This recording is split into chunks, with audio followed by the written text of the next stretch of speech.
Okay, so let's make a start now. Welcome everyone to this Methods Hub seminar on qualitative secondary analysis and introduction. I'm delighted that we have two excellent people to talk to us about qualitative secondary analysis, both of whom I have worked with. So they're with associated with the King's College Center for Society and Mental Health, and they've been doing a lot of research on qualitative aspects of mental health and work. First of all, we've got Dr. Annie Irvine, and she was a research fellow at King's College London, but now has joined the University of York as a lecturer in social policy and public management, and she's done a lot of research on work and mental health, especially looking at how people who claim government-related benefits and how that affects their mental health and their ability to work. And our additional speaker today is Ms. Cassandra Lovelock, who is a research assistant with the ESRC Center for Society and Mental Health.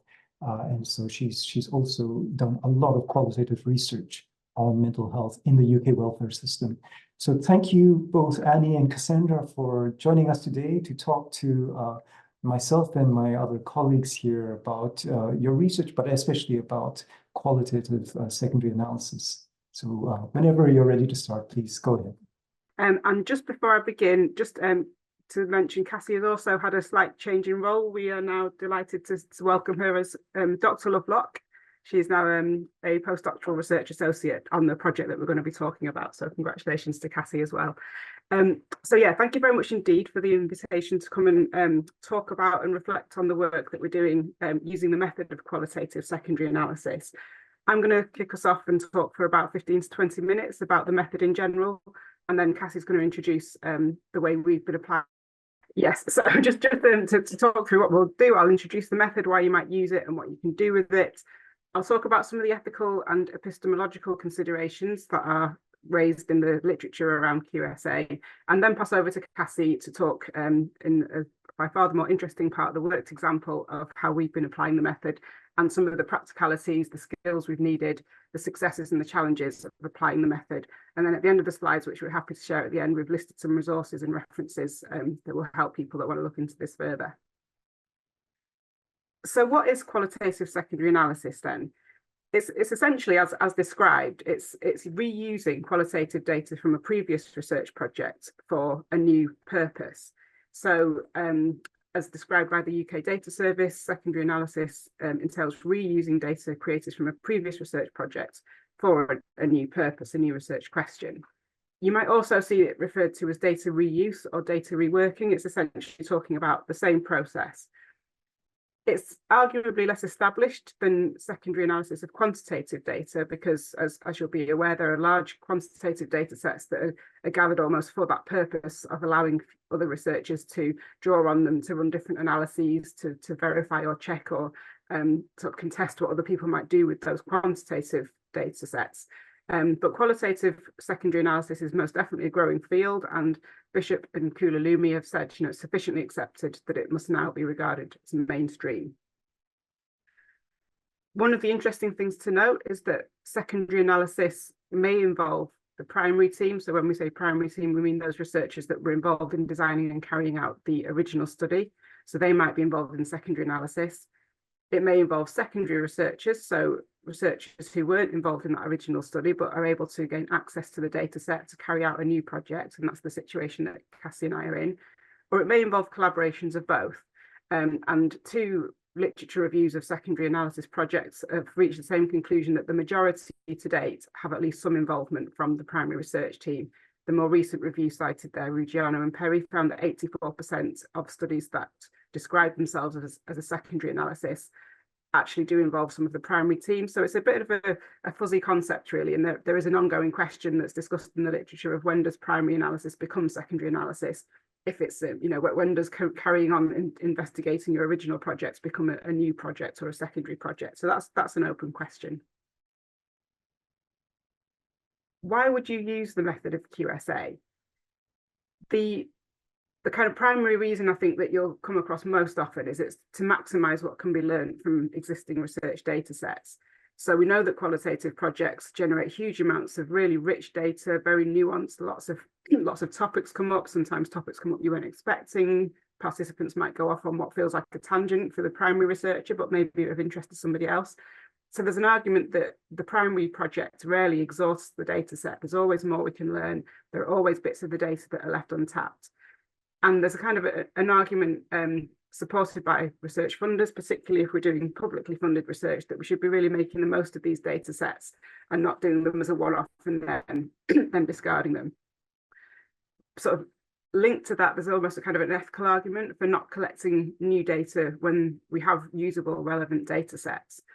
And that links to the second point on this slide, that we should be avoiding research burden on participants or communities, avoid going back and sort of mining for more data when perhaps we have data available through which we can already answer our questions. That possibly applies particularly to what we might think of as vulnerable groups. So maybe people experiencing health conditions, living with disabilities, where it might be quite an ask to keep participating in research.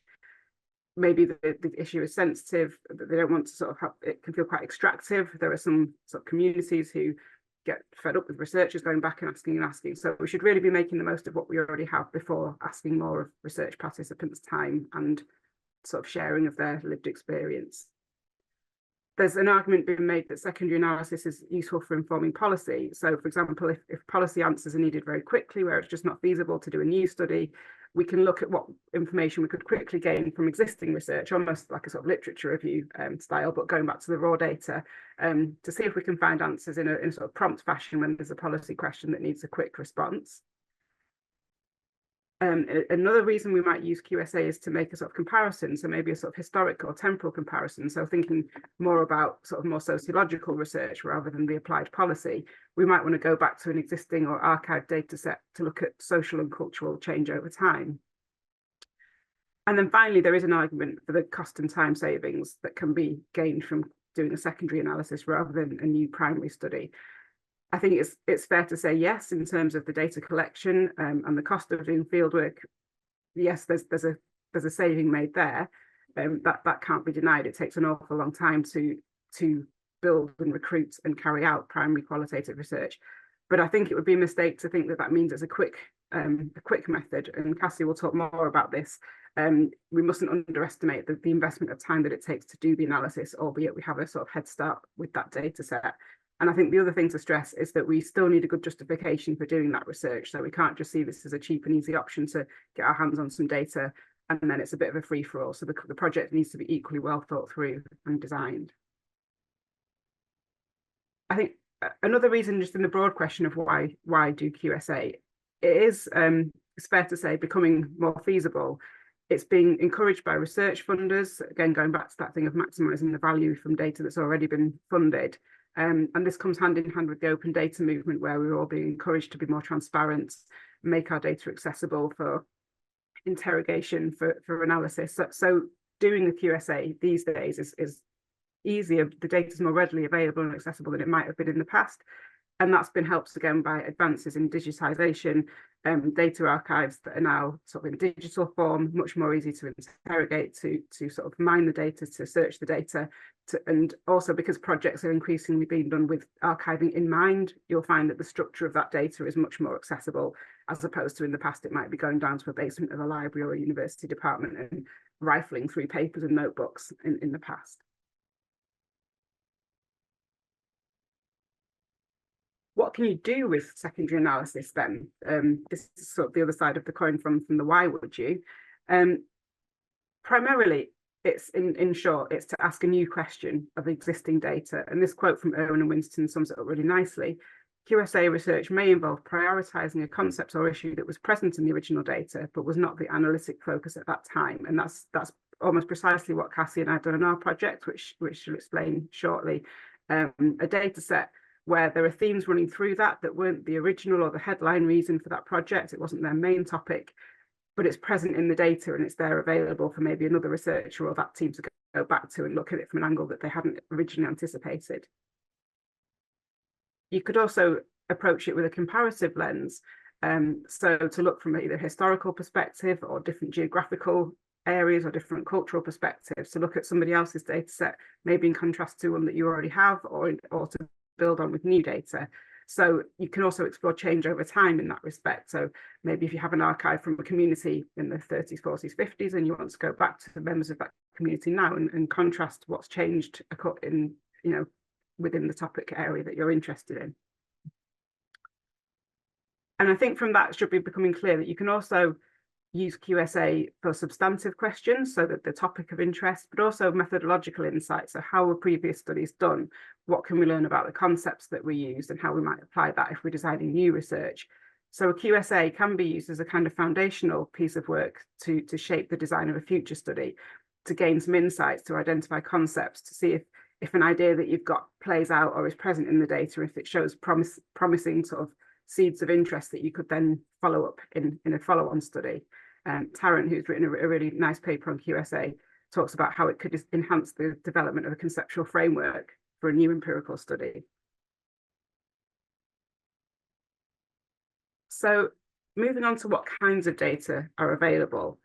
I've touched on quite a bit of this already, but if we think about what data is archived and being made available, we've got a spectrum from sort of historic archives, which might look a little bit like this first picture on the bottom left, but ranging through to these more recently archived, digitized archives, including ones which have been set up, or the project has been set up knowing that it would be archived. So most government-funded research, so the UK research councils that fund academic research, will have written in an expectation that the researchers will archive the data. So increasingly people are setting up their data sets with that in mind, which means that if you are accessing the archive, it's much more easy to navigate and find your way around, and it will be digitized and searchable.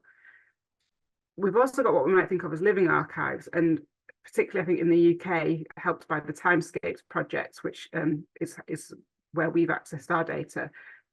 QSA has gone hand in hand with qualitative longitudinal research. And so there are studies where they're sort of building their data over time, but making it accessible quite quickly. So you may find that you're working on the research at the same time as the primary team, which is, again, another area that needs sort of careful negotiation. But it might be living archives that are still being produced as you go, and you might be doing secondary analysis on those. As I've said, the curation will vary according to age and the form of data, which will pose greater or lesser challenges for the secondary researcher who's trying to sort of get a feel for what the data set is.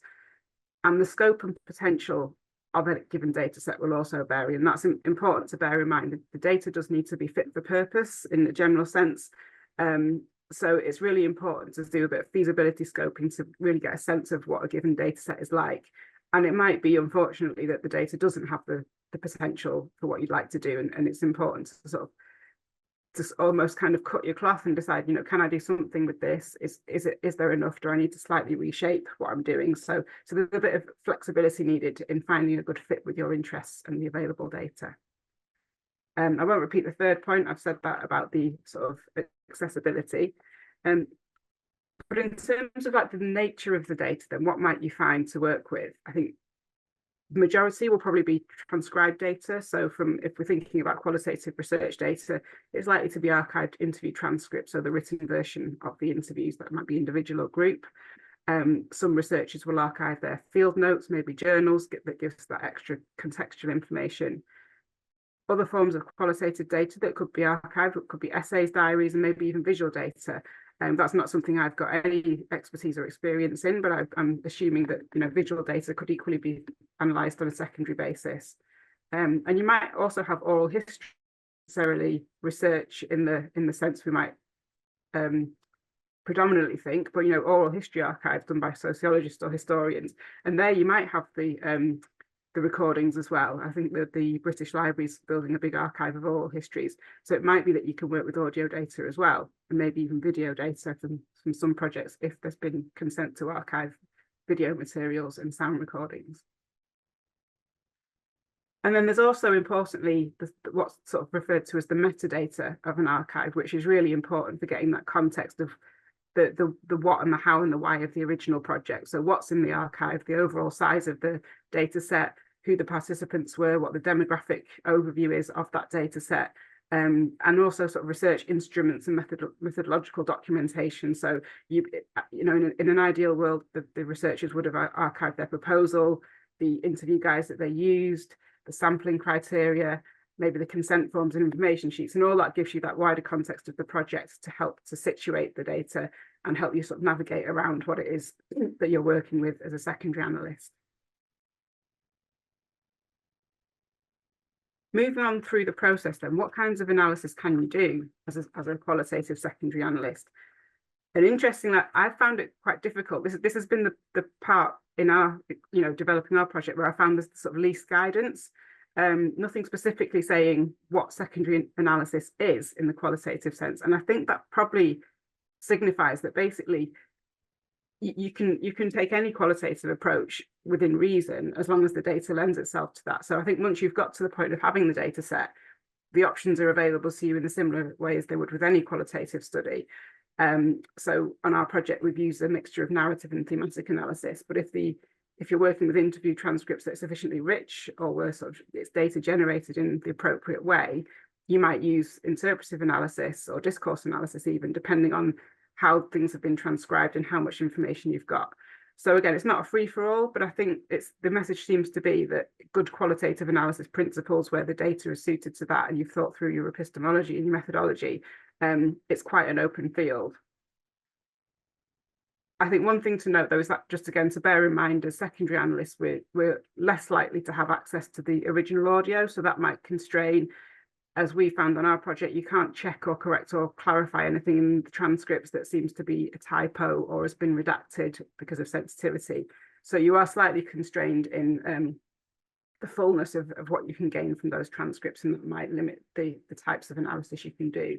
For example, I've queried sort of conversation analysis because that really does rely largely on having access to the audio. So moving towards the end then, some key ethical and epistemological considerations that arise a lot in the literature around QSA. First, looking at ethical then, as with all research projects, it's essential to having informed consent from the participants. And I think in years gone by, when secondary analysis was in its infancy, there was this question around, can we use previous data without the explicit consent? And that centered around questions like, again, similar to what I said at the beginning, at what point does this become a new question? So if the participants consented to a particular lens or angle on the data they were sharing, do you need to gain secondary consent if you want to come at the same data but with a very different research question? Again, these days we're given a slight advantage in that with this prospective idea of open data and archiving, participants will likely have been asked during the original project if they consent to their data being archived for future use. So I think if you're drawing on a contemporary archive, it's likely the data will only be in there if the participants have given explicit consent. But there are still open questions about how far participants can ever really know what's going to happen with their data. So I think we still have to have a sort of ongoing ethics and reflective ethics of care about, does our new question respect the reason that they gave their data? How would they feel about us drawing on their lived experience and their life stories in this way? And just being mindful of, you know, people can't ever possibly know. So we need to think about how we put those voices back out into the world and how we publish. And in that respect, also thinking about maintaining that guarantee of confidentiality and anonymity, and thinking about how we use that material in our publications, that we don't risk anybody's identity if we're drawing on lots of data from their life. I think another aspect of ethics that's particular to secondary analysis is the ethics of ownership. And this is something I've thought about quite a lot and published a paper on last year. The relationship that we have with the primary researchers who invested huge amounts of emotional and practical labour in generating that data set. So I think we mustn't ever forget about sort of the acknowledging and showing the gratitude of that primary team, and thinking again, if we're working with living archives, or if the original team are still working with the data, just that kind of sharing of space in the research world, and respecting the sort of primary ownership of that team, if we're then having the privilege of working with data that they've collected and shared. Moving on to the epistemological considerations, a big area of debate is, what are the implications of not having been there in the field as secondary researchers, as secondary analysts? Because this comes back to the very sort of core principles of qualitative research. that so much of it is about that rapport and relationship with the participants, that reflexivity, the co-construction of data, and that embodied and kind of contextual experiential knowledge of the wider research setting. So there have been lengthy and ongoing debates about whether secondary analysts can ever really properly understand the context and really interpret and draw conclusions from interviews that we didn't do. It's an important debate, and there's a lot that can be read about it, and it hasn't gone away. But I think there's also been a shift in a more sort of pragmatic sense to in the era of open data. It's become less of a should we or shouldn't we do secondary analysis, but it's just how to do it well, how to do it carefully, how to acknowledge and be reflexive about what is lost about if you weren't the primary researcher, but kind of stepping away from this idea of that you just can't do it. So it's not sort of binary should we, shouldn't we anymore. It's clearly going ahead, and funders are encouraging it. So that conversation is sort of less relevant, but it's still really important that we do bear that in mind and think about the nature of our interpretations and our relationship to the data as secondary analysts. As I've said, again, sort of methodologically, there is a need for a fit between the data and research questions. So you do need to do some scoping, understand the data set, think really hard about, can I really say something about the thing I want to research from this data, so that it's still a robust and valid and sort of trustworthy empirical project that you're carrying out as a secondary researcher. And as I've said also, that requires some time spent orienting to this context and the structure of the data and understanding it in as much as you can. So scoping out the feasibility, because it may be that a given data set isn't suitable, and we have to be open to that. As Irvine and Winterson say, the sort of useful quote, secondary analysts will often need to refine their questions in line with the data, which may not be exactly as they predict or desire it. And I think we should, emphasize that. It would be very, very lucky to land on a data set that was exactly as you wanted, because almost that would be a misnomer with the secondary analysis. So we have to be open to a little bit of agility about sort of slightly shaping what we try and do and what we're able to do. And in that regard, collaborating with the primary researchers where possible can be really helpful. We've had that advantage a little bit on this project. The people who collected the data we're working with, most of them are still active in the field, and we're in a lucky position to have contact with some of them within our social policy area. So we've had some really helpful conversations with some members of the primary team who've helped to signpost us within the data, help us sort of identify and understand better how the data was collected and why, and where we might find the most useful information. So just to wrap up the final couple of points before I hand over to Cassie, a couple of quotes again from Irvine and Winterson, who've written a lot on this subject. Just summing up really that this idea of what's the implications of not having been there. They say, distance and partial knowledge may be a constraint to a point, but as long as the data analysis is fit for purpose, then we don't need to see secondary analysis as a poor relation to primary. So there's encouragement there. On the flip side, they do again caution that it can be risky because the outcomes are uncertain. There's a lot of exploration needed, but the time commitments can be extensive, and that is definitely borne out in our experience. So just before I hand over, then some key principles to recap. You do need a sort of a new substantive reason for doing a secondary analysis. It's not a kind of quick or cheap or easy way to get another project done. There needs to be a justification for accessing somebody else's data and for setting up a new project. Something that is also really important that I hadn't said to this point is it's not about questioning or undermining the original analysis. So sometimes in quantitative secondary analysis, the point is to kind of double check or verify another researcher's findings. That's not the case in QSA. It's about, this quote really helpfully points out, it's about new questions, different interpretations, different themes or topics, and it's not involving an attempt to undermine what the original team said or to contradict them or challenge their findings. It can in fact build on them in a really helpful way. You need a reasonable fit, as I've said, between data and questions. It's never going to be perfect, but there does need to be a level of congruity with what you're trying to find out to give that confidence and that robustness in the study. And you need to understand the context and the structure of the data, given that we were part of the original project. Lastly, then, just to reiterate the need for ethical treatment of the data, so respect for the original participants who shared their stories however many years ago it was, sort of respecting how we relay their voices, and the ethics of relationality with the primary team, which I think is a new and additional dimension of ethics for secondary analysts. So I'm going to pass to Cassie, hopefully in what will be a very smooth switch over of slide control.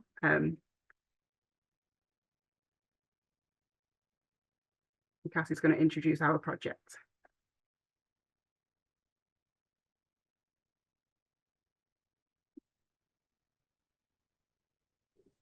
Can we see it? Yep, brilliant. Lovely. Thank you, Annie. It's always a pleasure to listen to you. It's really lovely to be here. I'm Cassie. So I'm an academic. I work with Annie, but I focus primarily on ethical policy making. So this is a little bit different from what I do, but it's been a really interesting space to be in. So I'm going to talk a little bit about our project. So the QSA that we've been doing that is delightfully titled Understanding Presentations of Mental Health and Illness in the UK Welfare System. So we're about 12 months into our project now, a little bit less. And I'll go over a little bit of a timeline of what we've been doing later down the line. But for now, I just want to talk about our aims and why QSA was a good option. So Annie and my personal research interests, they cross over quite a lot. They include things like mental health, work and welfare, disability, identity, and lived experience research. I think these are both our personal research interests as well as what we do in professional spaces. In coming to designing our QSA, we had an awareness of this data set called the WellCond, which I will get on to explain later. And before applying for funding, we looked at sort of what was in the WellCond and how it coincided with our research interests. And we were lucky enough that a paper by Dewar et al. In 2020 confirmed our research interests were in the data set and hadn't been investigated to their fullest extent. So they found that a high number of interviewees in the WellCond dataset talked about mental health difficulties, about mental illness, and this wasn't the aim of the primary team, and I'll explain what the primary team aimed to do, and therefore it seemed quite a useful place to design a QSA project because we knew the data was already there, we knew it hadn't been investigated to the fullest, and most importantly, it was something we were both very interested in. So we were very lucky we had access to the interview guides that they used in the WellCond and all of their publications to know what the primary team had drawn out of the data. So we had an idea of what was already there and how what we were interested in fitted in. So the aim of our project, what me and Annie do, we wanted to conduct a thematic analysis to understand how benefits claimants in the UK, so that's people receiving support from the state, describe, make sense of, and act upon their experiences of mental distress and illness. We framed this through something called an illness representational model, which I'll talk about later. And that was really helpful in providing a framing for how people talk about their mental health and its interplay with their sense of self, as well as their history and their perceived future. In terms of what was like our main ideas and what was in our project, we wanted to investigate how mental health fitted into people's entire picture of themselves rather than just their idea of mental illness. So the original project, the WellCond, focused on sanctions, which I'll explain what they are. And they focused on sanctions from people from 9 specific communities, including people with physical health problems, asylum seekers, lone parents, people from criminal justice communities, and homeless populations. Importantly for us, we secured funding from the ESRC, which is the Economic and Social Research Council in the UK. We've put a little link there. So we applied for a specific round of funding for secondary data analysis. So we can see it's something that's actually being really invested in at the moment. So I've mentioned the word WellCond a few times, so let me explain what that is. The WellCond Data Archive, or Welfare Conditionality, was a large qualitative study which took place between 2013 and 2018 across multiple universities in the UK. The WellCond team interviewed 481 people in the UK 3 times over 3 years. All of these people were of working age, which in the UK is 18 to 65, but a couple of people aged into the retirement bracket during the interviews. Each interview was meant to be about a year apart, but practicalities meant they were often about 10 to 15 months. The primary study, so the primary aim of what the WellCond was doing was looking at sanctioning, which I've already mentioned. Sanctioning, or conditionality, in the UK is a policy of temporarily cutting people's social support. This could be money, it could be tax cuts that they get, or it could be other types of social support if the person hasn't met the conditions that they are meant to be receiving their benefit. Those conditions could be things around applying for a certain amount of jobs, attending specific appointments, or providing evidence of their inability to work. In the UK, we call these sick notes. So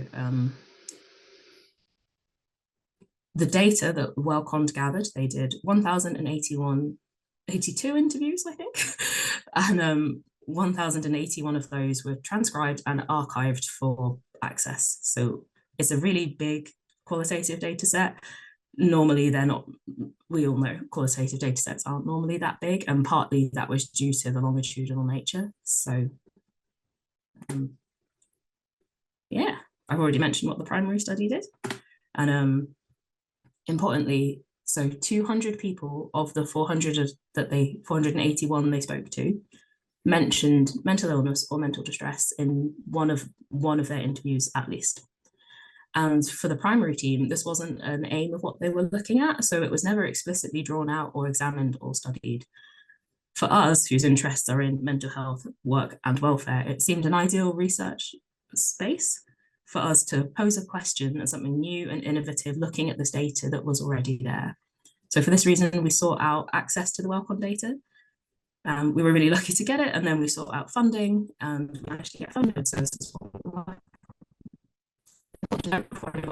Wellcome data has been used in multiple QSA studies already, so we are not new in accessing this data set for secondary use. We're just the first people-ish to look at it around a mental health lens. So I'm going to talk a little bit about what's been involved in our QSA project.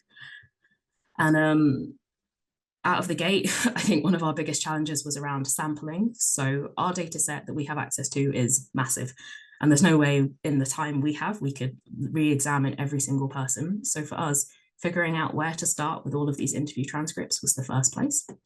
We used a technique called content mapping, which is where we did keyword searches through the transcript to narrow down how people talked about mental health. So we started our keyword searching with mental health diagnosis, including bipolar, psychosis, and schizophrenia. And then we prioritized looking at the people which talked about those in frequency. We then moved on to less severe mental illnesses and looked at depression and anxiety, and then psych words such as psychology or psychiatry. It felt really important to have a diverse sample by mental health condition, but also by other forms of diversity, including ethnicity. For us, our sampling process was quite iterative. It changed and it fluctuated as we sort of managed to recognize the patterns that were in the data and things which interested us as we went on. We've landed on 68 cases. And what I mean by a case is a set of 2 to 3 interviews. So to our knowledge, this is one of the biggest QSA studies which has been done. As a method, it's designed for a smaller kind of undertaking. Data processing was another big challenge. So we sort of had all of our data, we'd narrow down who we wanted to look at and what were we going to do with it? So, yeah, what did we do? I mean, panicked first off, but the first thing we did and we began with was something called data reconstruction. So what this meant for us, particularly because we were doing a longitudinal study, was setting out a timeline of the person's story from the first interview through to the last interview, but also from before that time. A lot of people talked about things in their childhood, so we set out a timeline of that person's life. And for us, in this reconstruction was around finding what we describe and is described in the literature as the core of their narrative. The core, one factor in which they built around their story.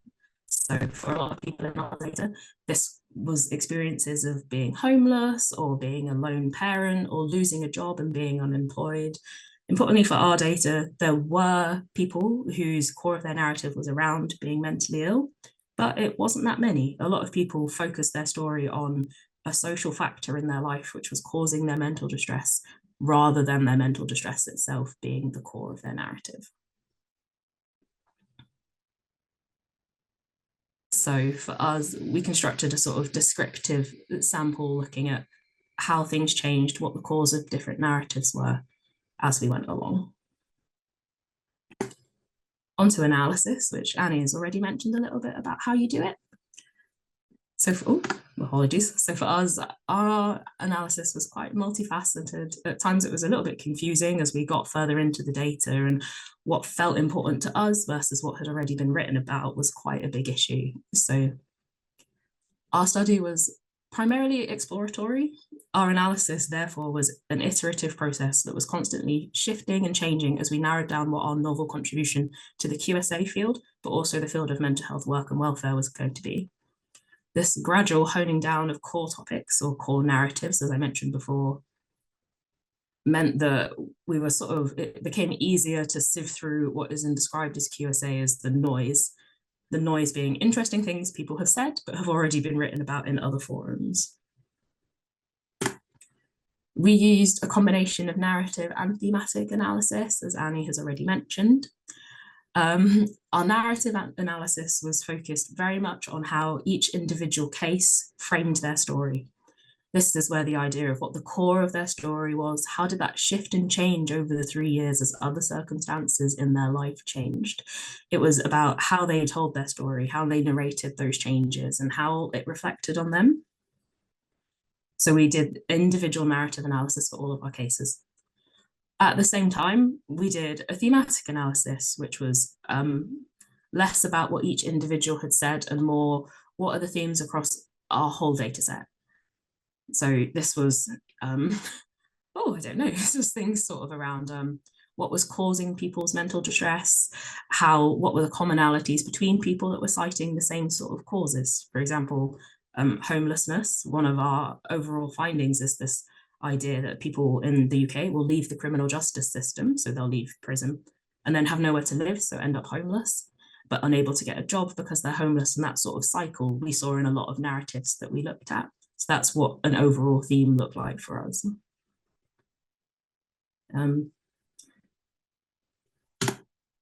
I think to this end, we adopted something called the IRM, or the Illness Representational Model, which I've talked about before. So the IRM for us was sort of a container for our data to talk about, to make sense of how people spoke about their mental health. What role did their mental health play in their story, if you will? So the IRM has a bunch of categories, including identity, cure, cause, timeline, and consequence. And I'll give examples of all of those in our data. So identity in our data is quite literally how it sounds. It's how people identify or reject their illness. So a lot of people in our data set would say, oh, I am depressed, or I have depression, or I am anxious, and that's an identity marker. Cure is exactly as it sounds, is how the people in our sample decided there was an endpoint or there wasn't an endpoint to their illness, including things like, were they receiving therapies, were they receiving other psychological interventions or drug-based interventions like being on antidepressants, all fell into the cure of how they made sense of their illness. The cause is pretty self-explanatory. A lot of people, as I mentioned, talked about problems in their childhood, whether it was living in state care or having childhood abuse, things like that, or things later in life around becoming unemployed due to losing a job out of their control and finding that really distressing. Timeline, as I already mentioned, is this idea that, well, it's about how people constructed a timeline to make sense of their experiences. So a lot of people would start talking about their childhood and make sense of it all the way through. Equally, some interviewees would just talk about what had happened in that 1 year that the interview took place.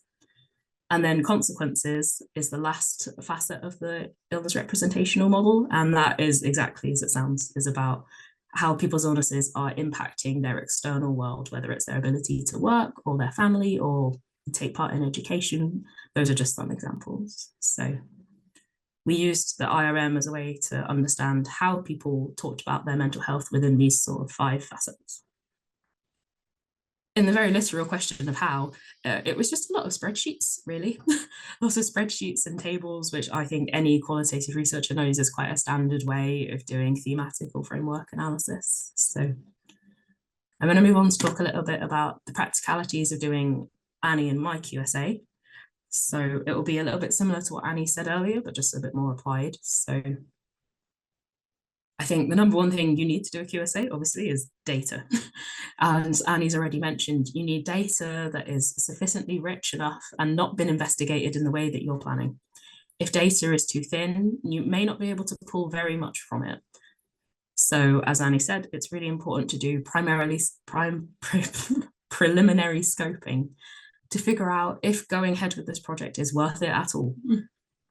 For us, that meant consulting with the primary research teams. They were really helpful. For us, it meant getting approval to this data set and just having a look around, seeing if it would actually be useful, seeing how it could help us. I think another thing that was really important for us going into our QSA project was having clear aims and objectives. It's really easy to get lost in QSA. You have all of this rich data and you don't have the knowledge to know what motivated getting it or what the aims of the project were in as much detail as you would like. So it's really easy to just get lost and read things and find it all really interesting. And holding a clear reason as to why you're there and why you're looking at it via your study aims and your design and the context is really important. I think a great example from our study is when we were first set out to do our narrative reconstructions, when we were remaking people's timelines, there was so much data around people in the benefit system trying to be what we describe as a good claimant and separating themselves from the perceived bad claimants in the UK. And I personally found that really interesting, got really lost in analysing and reading all of those stories, only to find out the primary team had written a paper on exactly that. So try not to get lost.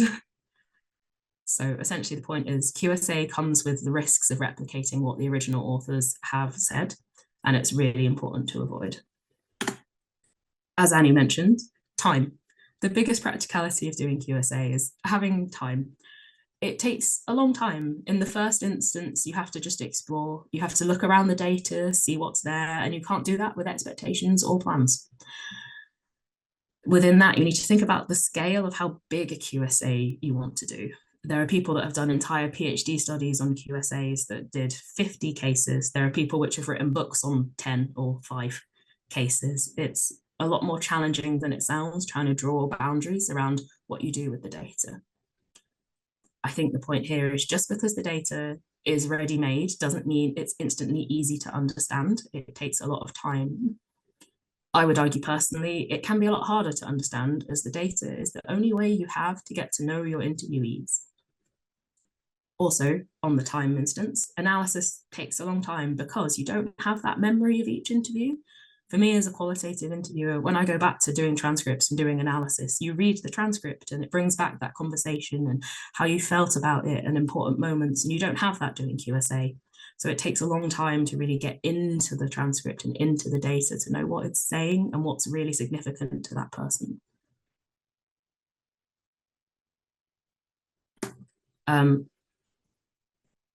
Kind of similar to the understanding the primary study aims is the research context. So based on our experience, it's really important to have an idea about where you're starting, but you have to be flexible and adaptable to that approach.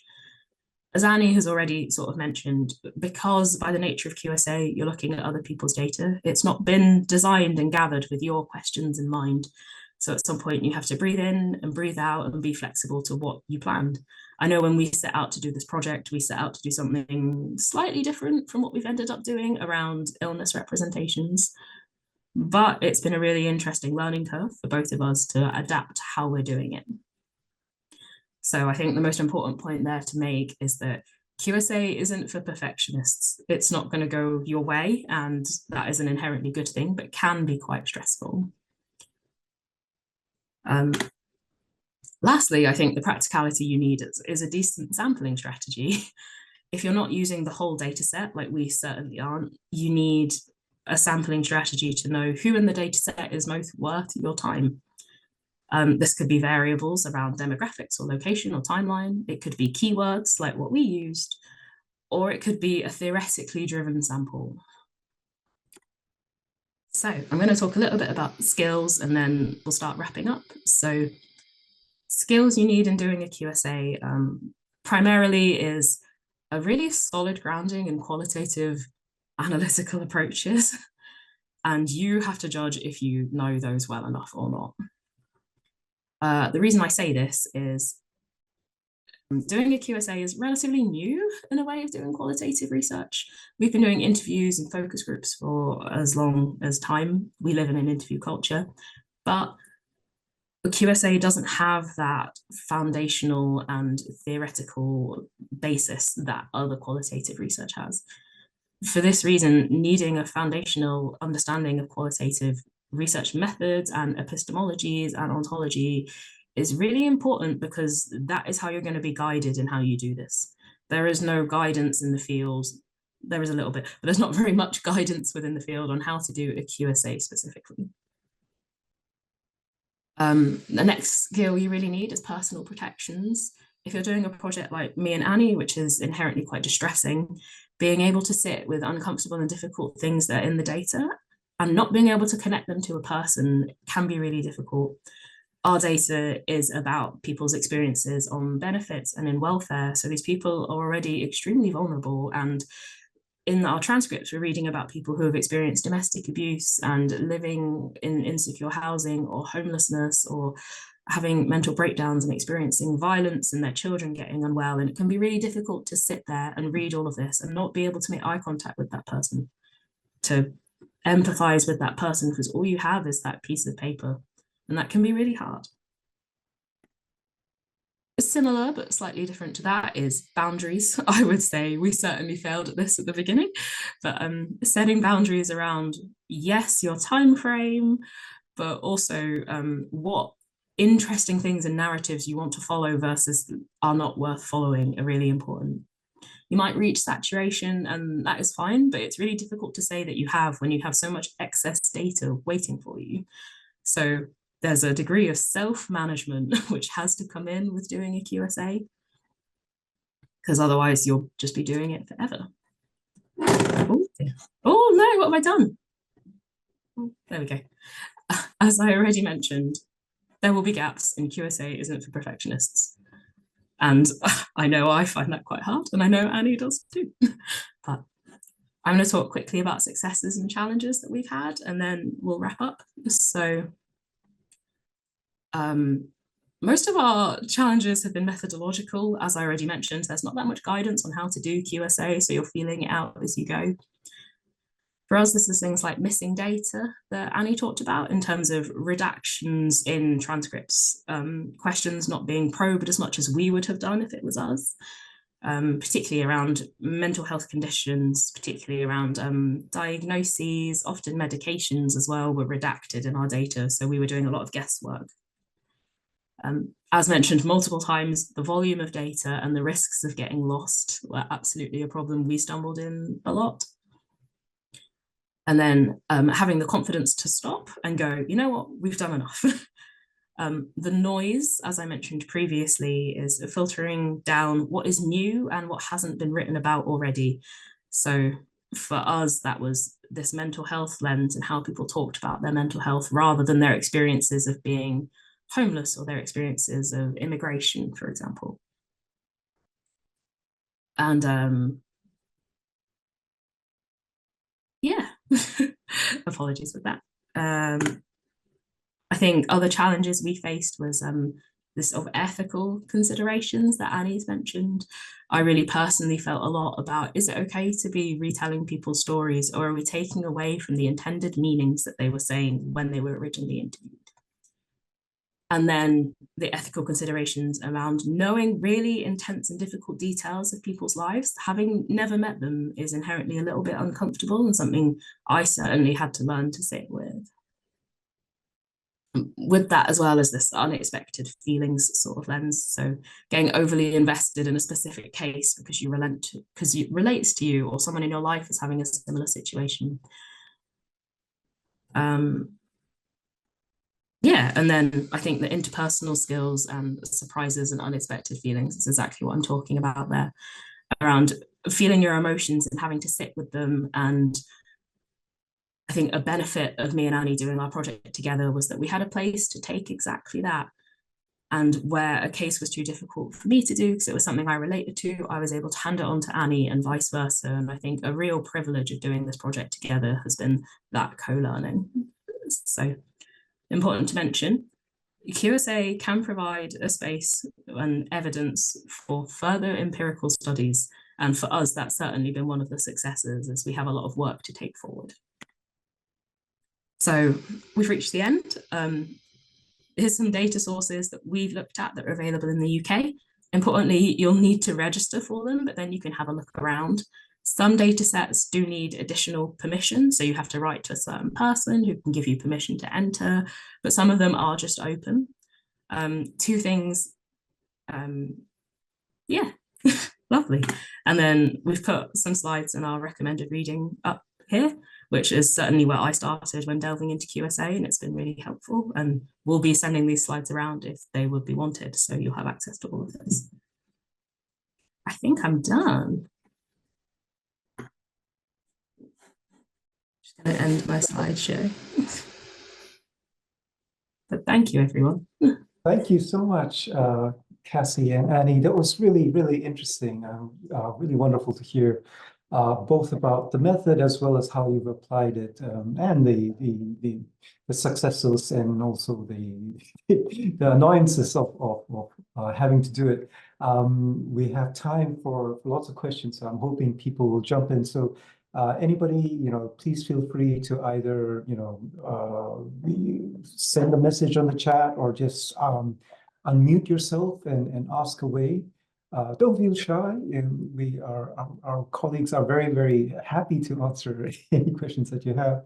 While they're thinking about that, if I can just make a comment about this particular method and contrast it with secondary analysis of quantitative data. What I found particularly interesting is the commonalities in terms of getting lost in the data.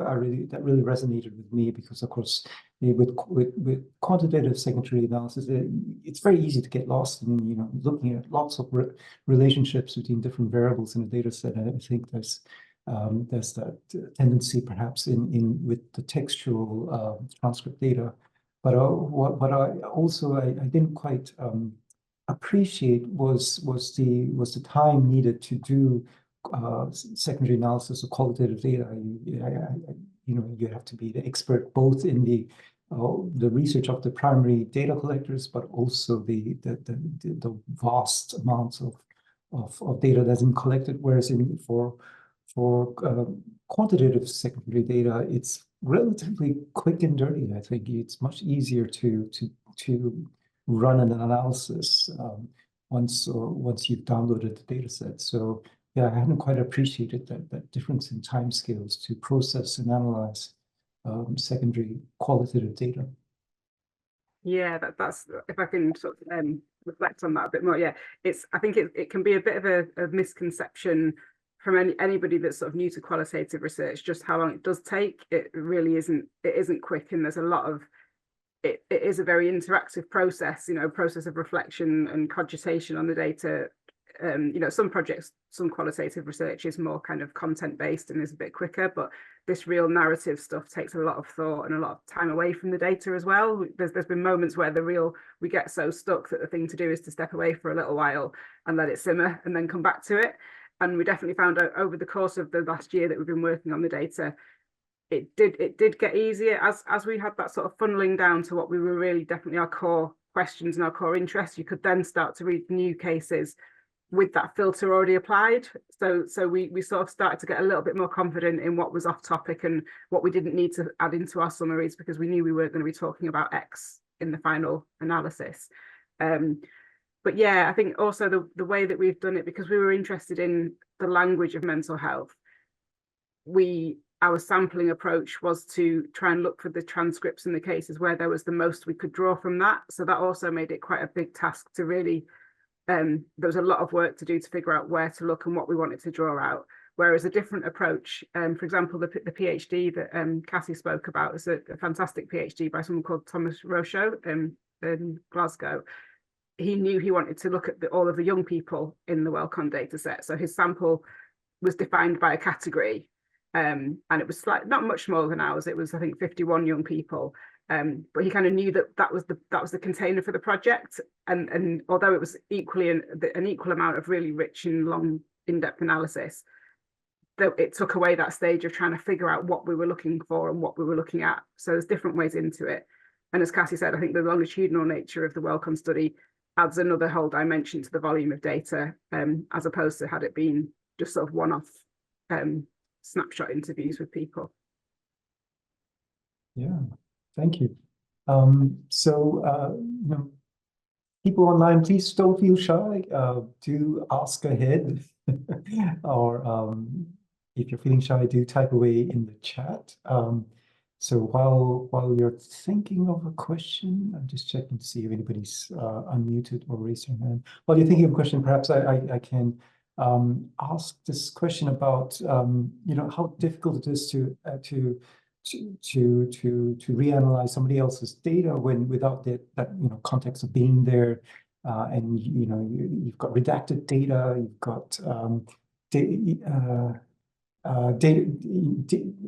questions, as you said, you wish you had a little bit more information about, and so I guess it's it's partly the frustration element. Is it frustrating to not have all the data that you wish you had, but also how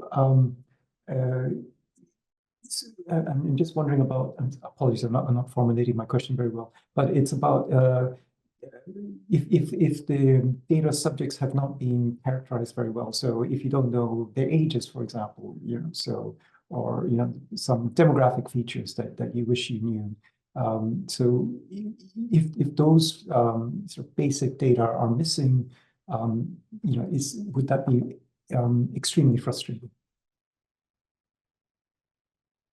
Would you like to go ahead, Cassie or Annie? Or go on, Cassie, you go first. Sure. Sorry, I was trying to unmute and my Zoom wasn't having it.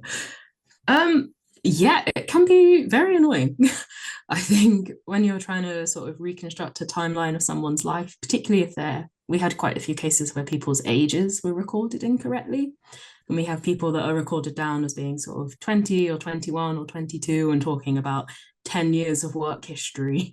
And you're trying to reconstruct their life and going, oh, but they're 22 years old, but they're saying they have 10 years of work history. And did they start working at the age of 12, or is that something that's been recorded wrong? There's a lot of cases we had like that, which were very, very annoying, trying to figure that out. I think equally, we had cases where interviewees will have brought along a support worker or someone there to help them during the interview.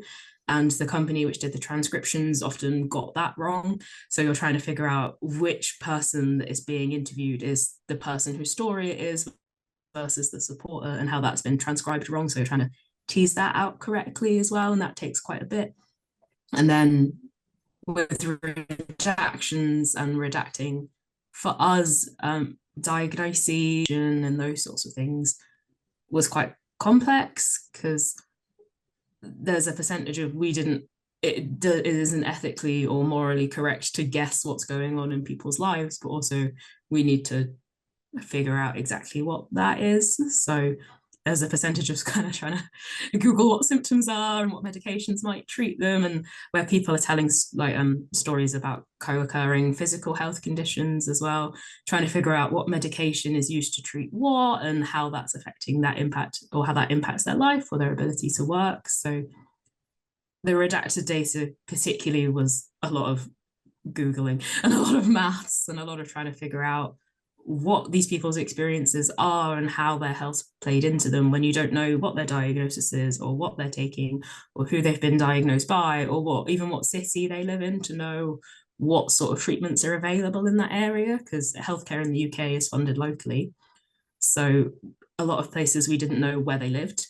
And if we knew that, we could have then locally figured out, oh, well, they're probably under this treatment service, but we didn't even know that. So yes, very frustrating, to answer your question.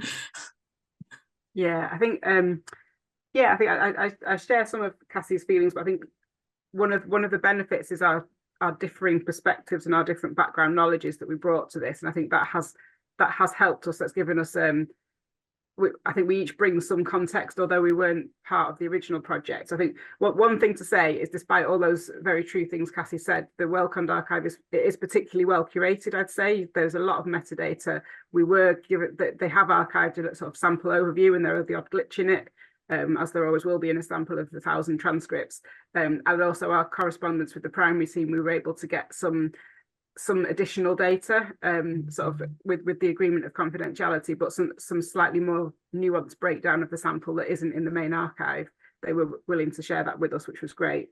But yeah, I think one thing that did give us an advantage is my research background is in applied research in a very similar topic area. So over the period that the Wellcome study was being done, I wasn't part of that project, but I was doing research on very similar areas of social policy in the UK. So a lot of what they talked about was familiar to me, having kind of been a researcher through that era, and also having worked on a lot of very similar designed projects in terms of using a semi-structured topic guide, working on projects where a lot of different researchers were doing the interviews, and then we'd each kind of take a slice of it to write up. So to an extent, again, it comes back to that grey area of when does primary become secondary. I think most of my research training has been on group projects where I haven't necessarily done all the interviews that I then end up working with. So there was an extent to which for me it was a little bit my sort of bread and butter, to be looking at this kind of data on this kind of topic. And maybe for Cassie that was slightly less day-to-day familiarity. But I think in terms of that context, yes, neither of us did the interviews, but I really want to echo what Cassie said about the real value and beauty of working as a team on it. I was able to bring that knowledge of the UK welfare system, and sometimes Cassie would message me and say, what on earth is this acronym they're talking about? And I'd be like, oh, that was a change that happened in 2007. And yes, don't worry, they've got that terminology wrong, but I understand what they mean. And Cassie was fantastic on the diagnostic side, the sort of medical terminology, where there's something redacted, she's like, oh, well, I can tell from what they've said there that this is what they're referring to. Or if I've misunderstood a medication, so well that won't have been prescribed for that, it'll be XYZ. So I think we both got those different pots of knowledge that have helped us to try and kind of infer or impute some of those gaps where there are redactions. And I can imagine if we was going to a data set on something completely different, or if a researcher was coming to the Wellcome data set with no background in social policy or mental health, there'd be a lot more challenges and obstacles to really understanding it. So I guess that kind of feeds into that bigger picture of, the data being fit for your questions, fit for your knowledge base, and maybe collaborating with people who do share that knowledge. Thank you so much. Please, people online, do feel free to ask away. You've all been very shy today. Hello, Kathy and Anna. I'm Zhang Yuting from Department of Geography. Thank you for your very wonderful sharing about QSA. And I'm very interested in qualitative research, but I have some confusions about your sharing in the part of what kind of data are available. And I have two questions. The first is about Cassie have introduced the process of getting the primary data based on a large scale of questionnaire. I'm wondered if the primary data is about content analysis or text analysis. Is such kind of secondary data should follow the structure of QSA, or we can just ask them for the original collections they have used of such as official documents, reports, or historical documents, and then conduct our first-hand analysis. And the second question is about if the primary data is in semi-structured interviews or some interviews in their field research. I think they are more based on their personal networks, or they are just happen by occasion. But how can we access this kind of primary data? I think for some reason it can be more harder to get access to such data, and I wonder the process of analyzing their framework when they talking to the interviewers. Maybe we may be easier to get lost in such of data. Yeah, these are my two questions. Can you help me just answer my confusions? Thank you. Sure, yes, they're really good questions. The first one was one that I was thinking I would mention if nobody else asked. So yeah, accessing the data. There's a Jan Heaton, who was one of the earliest writers on this, sort of made a sort of three-part description of the ways that you can share data. So she talked about formal data sharing, informal data sharing, and then auto data. So the formal data sharing is what we've mostly focused on this morning, or sorry, this afternoon in Hong Kong, where data is now being archived and you would apply to the archive, setting out, your credentials. I am a student, I'm a researcher, I've got a formal location, and a sort of setting out what you'd like to use the data for. And then the archive managers will approve that and give you access. And sometimes, as with our projects, we also had to ask the original project PI and explain why we wanted to access it and get permission. And then if it's an electronic archive, you can then sort of get access to that online framework and download the data. So the Timescapes archive, which is linked to in the slides. I don't know, Cassie, if you've got a second to put the Timescapes archive in the chat, would be great. There's lots of data there. You can browse around the structure, so you can see what the topics of the data sets are, how many interviews are in there, a bit about the age and demographics of who's in the data set, to start to get that sense. Thanks, Cassie. There's the UK Data Service as well, which does have some open data that you don't need to apply for specifically. You just register and have a look. So there are these formal archives. The second one, informal sharing, could happen if you're working in a university with colleagues, with professors who have qualitative data sets. And if they've secured participant consent to share them with students or with research assistants or postdocs, you may be able to do a project without going via an archive. And again, that's what Thomas Rocho did. His supervisor was a member of the Wellcome team, so he didn't have to go in via the archive. So there's that more informal, and established researchers might want to bring two data sets together that share commonality and design a project that uses both their data. And then the third one is auto data, which again speaks to this grey area where you might have a data set you collected a while back, or a data set where you're aware that there's an unanswered question that's been circulating. So you might want to do secondary analysis of your own data, but coming at it with that different lens. So those are sort of different ways you can get access to the data. Our experience has largely been through the sort of going through the formal archives, which are now growing in size and scale. You talked about, and then what's the nature of the data? So our data is sort of transcripts of semi-structured interviews, but as I said, that there may be video recordings of data, and it's secondary analysis, as we're referring to it, is going back to those raw transcripts. So it's not a kind of meta-analysis of other people's findings. It's working almost from scratch, almost as if we'd done the interviews, but we didn't. So we're going right back to those verbatim transcripts. And if you were doing video material, it would be going back to those video interviews with a fresh eye. So the relationship between that and documentary analysis, I'm not sure. I mean, I suppose documentary analysis could be seen as a form of secondary analysis. It's not quite the area we've looked at, but I think that's again an open question of what we decide does and doesn't count as secondary. I'm not sure if I quite picked up properly on your question about the documentary analysis, but if you wanted to reiterate or clarify if I've not answered it.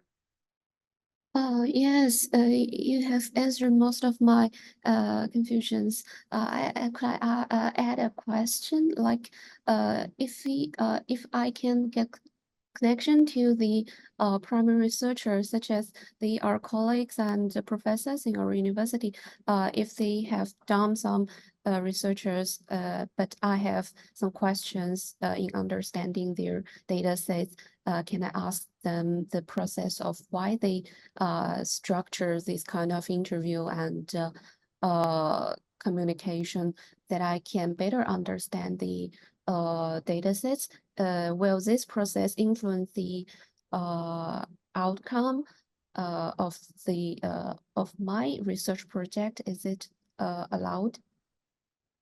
Yeah, I think it is. I mean, a key thing with qualitative research is we always influence our research, no matter what we do, because we bring ourselves to the data, and every conversation you have about it sort of shapes your analysis over time. So I think if your concern is about kind of lack of bias or objectivity, that's almost a moot point for qualitative research anyway.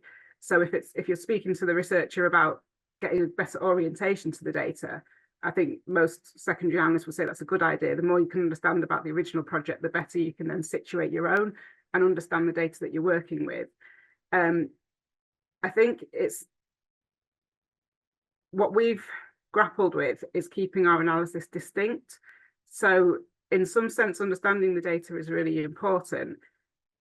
We had to, I think I in particular, because I'd worked on these areas before, I had to keep pulling myself away from what the original team had done. And as Cassie said really clearly, not replicate it and not just kind of reinforce and reinvent the wheel. So I suppose it's about keeping that independence in mind of what your own research question is, what's distinct about your project, and benefiting from and appreciating the primary team's input, but keeping that clarity of focus. And I wrote this up in the paper that I've cited. One of the conversations I had with one of the primary team principal investigators, they made some suggestions to me as to how we might shape it, and that threw me into a bit of a tension about wanting to respect their input and their suggestions, but thinking that isn't quite what we're trying to do, and again sort of figuring our way of how to retain that distinct identity of our research questions as distinct from the primary project, whilst at the same time really valuing their the knowledge that they were able to give us to help frame it up. Okay, thank you very Cassie, much do you want for to sharing. got anything to add to that, Cassie?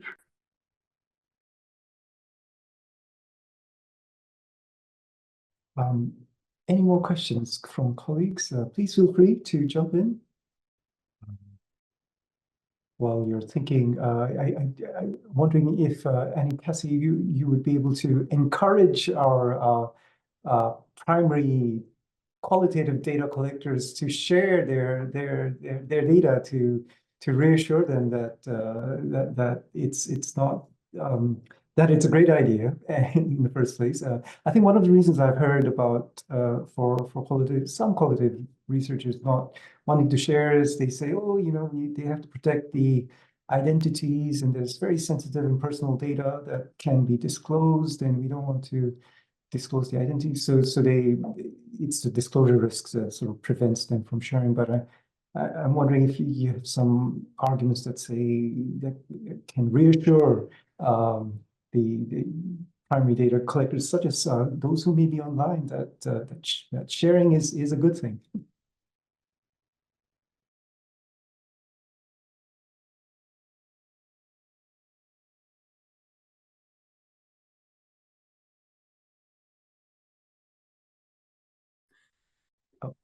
There we go. Yeah, I think it can feel really exposing to put your data set online and have it be available for lots of other people to look at and pull out things that you'd not really considered, and it can feel quite vulnerable, particularly with data sets that you've worked really hard on or you're quite like fond of, I guess.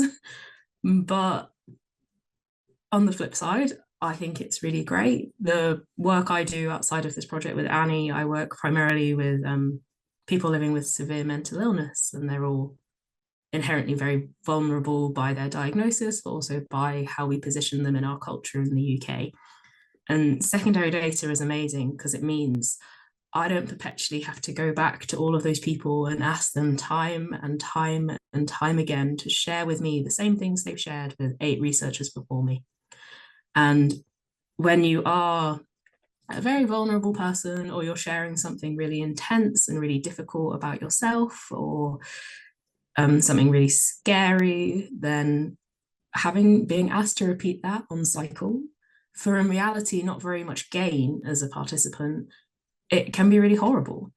In the UK, we call it iatrogenic harm or re-traumatization, where in the mental health services, we ask people on cycle to tell us what their story is. And in doing that, we're asking them to tell us the most intimate and difficult parts of their life. And that can be re-traumatizing when you're asking people to go back and reflect on those things. And secondary data is fantastic because we then can protect those people from harm and still learn what we need to learn. And we can give back to those communities through what me and Annie do in policy work, and I work in mental health practice and those sorts of things.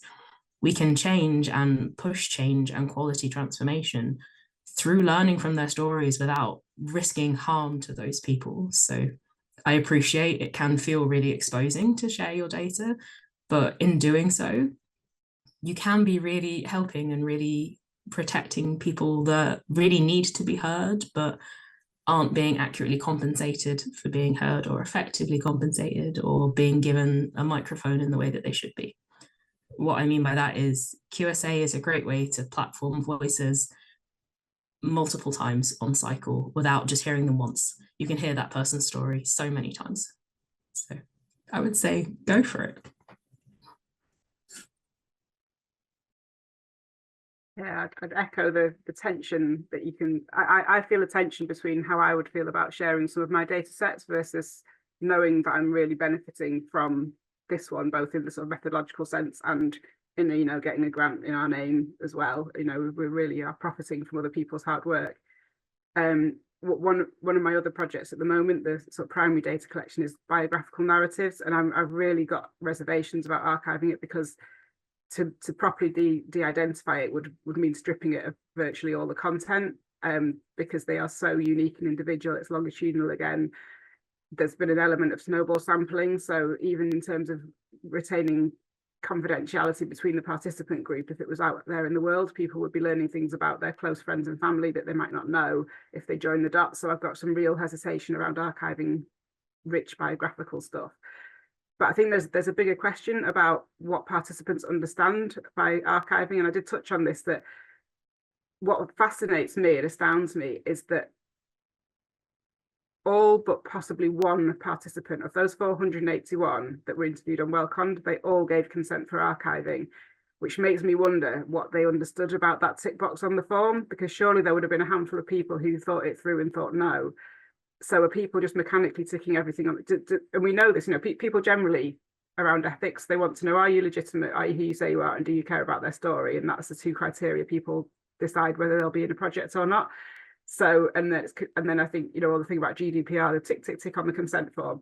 So I really question whether those 481 people would have any conception that Cassie and I 10 years later would be sitting speaking to learners in Hong Kong and professionals in Hong Kong about their life stories. So maybe there's a research area or some inquiry that needs to happen about what does your everyday research participant really understand about archiving, and are they cool with that? And maybe they are, and we're over worrying as researchers, and they're happy to have their story out in the world. But I do think the open data movement is maybe moving on at a pace without reflecting on what it might mean if you suddenly saw yourself quoted, and, you know, if your child at university suddenly saw their parent quoted in a qualitative research paper and you could identify it off the bat. So those kind of things remain to be seen, I think, going forward. I agree. I think that's a subject of another great piece of research that hopefully one of us will conduct. But I think we've come to the end now. So I'd just like to thank Dr. Irvine and Dr. Lovelock once again for a really great session on introducing us to qualitative secondary analysis. So big thank you from us in Hong Kong, and I'm sure many of my colleagues online have really enjoyed and benefited from this session. Thank you once again. Thank you for the invitation.